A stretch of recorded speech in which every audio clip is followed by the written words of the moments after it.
Sir, stock specific તમારા recommendation જાણી લઈએ. આજના દિવસે કયા સ્ટોક છે કે જે આપણે ફોકસ કરવાની સલાહ રહેશે? વેલ, આજના દિવસમાં ફોકસ કરવાની વાત કરીએ તો હાલ આપણે ઓલરેડી એક સ્ટોકની વાત કરી હતી, હીરો મોટો. અત્યારે આ લેવલ પર TII ઇન્ડિયા કરીને એક સ્ટોક છે જેમાં એક સારી મોમેન્ટમ હાલ પૂરતી મને જોવા મળી રહી છે અને મને એવું લાગે છે કે આ સ્ટોકમાં આવનારા દિવસોમાં પણ ઘણી સારી એવી રેલી આપણને જોવા મળી શકે છે.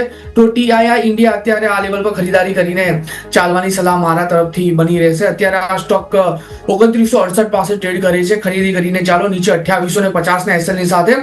અને ટાર્ગેટની વાત કરીએ તો જે પ્રમાણે અત્યારે આ સ્ટોક ટ્રેડ કરી રહ્યો છે, મને એવું લાગે છે કે આવનારા દિવસોમાં આ સ્ટોકમાં આપણને મિનિમમ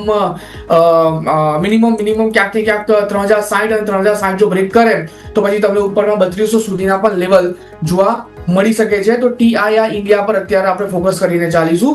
અને બીજો જે સ્ટોક છે જેમાં અત્યારે મને એક સારી મોમેન્ટમ જોવા મળી રહી છે, સારી રેલી જોવા મળી રહી છે અને જે પ્રમાણે અત્યારે સ્ટોક પરફોર્મ કરતો જોવા મળી રહ્યો છે, મને એવું લાગે છે કે આ રીધમ હજુ પણ કન્ટિન્યુ થઈ શકે છે. સ્ટોક નામ છે PPL ફાર્મા. રિસન્ટ ડેઝમાં સારું કરેક્શન તમને PPL ફાર્મામાં જોવા મળ્યું હતું.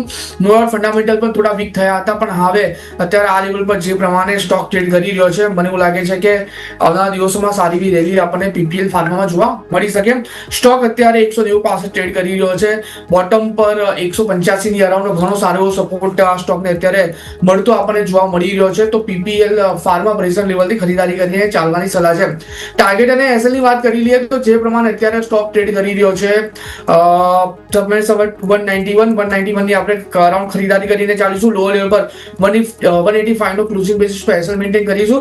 સારામાં બાઉન્સ બેક આપણને આ કાઉન્ટરમાં આવતા જોવા મળી શકે ને જેના બેઝ પર આ કાઉન્ટર આપણને ઉપરમાં 196 જો બ્રેક કરે તો 203 સુધીના પણ લેવલ બતાવવા માટે સક્ષમ છે. તો TII ઇન્ડિયા, PPL ફાર્મા બંને ખરીદી કરીને ચાલવાની સલાહ રહેશે. ઓકે, સો PPL ફાર્મા તમે અહીંયાથી ખાસ ધ્યાન પર રાખો. અન્ય બધા જ સ્ટોક્સ પર નજર તમારે રાખવાની રહેશે.